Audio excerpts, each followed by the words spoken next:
like this, then the collection becomes real easy. So you just bring your elbow back to your side like that and leave them locked. And then I use my legs just like we were doing in that walk, one and the other, to have this horse come alive.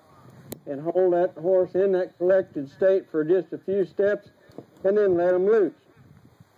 They'll more than likely drop their head like that, but you can't hold them in the beginning collected all the time, because their muscles just can't take that. You got to build that up.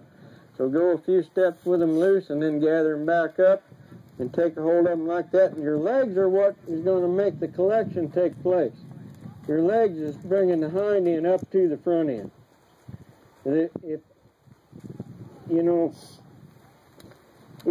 you're sitting there and your legs are off like this and you're just yanking on that mouth, and all you're doing then is bringing the head to the body. But when your legs are on there, you're bringing the body up to the head. So that's your collection exercise. Get 3 or 4 or 5 steps collected and then turn them loose.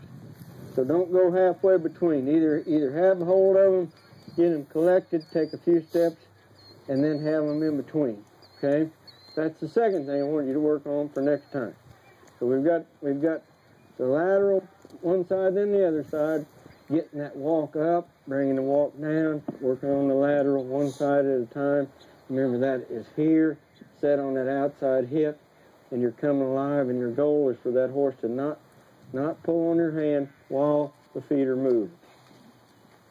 So that's the first one. Combine that together on both sides. That gives you your collection. Now then we're approaching being ready to start working on that hip. And the hip, I think, probably the most effective thing you can do is just think about a 2-track. And I'll sit here and I'll sit on my right hip and I'll just move that, and I want to feel that hip move over. Hold that horse in that kind of little bit of a collected peace of mind and just move that hip over. And again, only get a step or two and let them loose. Get a step or two and let them loose. Okay? And again, I'm just asking for the back feet to follow in a different frame than the front ones, and then let them loose. But keep that softness in the front end. If that horse is not soft in the front end, go back to this. The first thing that we had in that subtlety. If we've lost our collection, go back to this.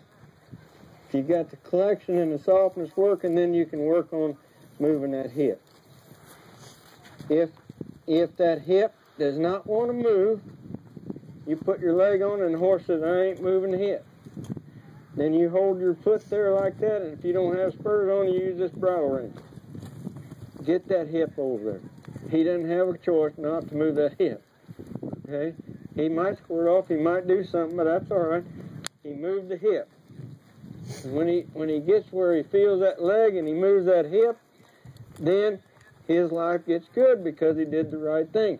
It's always the right thing easy and the wrong thing difficult. And if you've got that clear mental picture of what you want, you're going to feel it happen. So we've got this is first.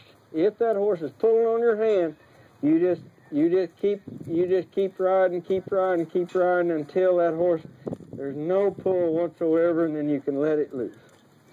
That's the first and probably the most important thing for you now. Then forward motion up into that bridle collection. Second most important thing. Then the hip. So if you work on those 3 things and you have some fun with each other on these other things, I think you're going to find this all starting to come together. Did anybody have any questions about anything?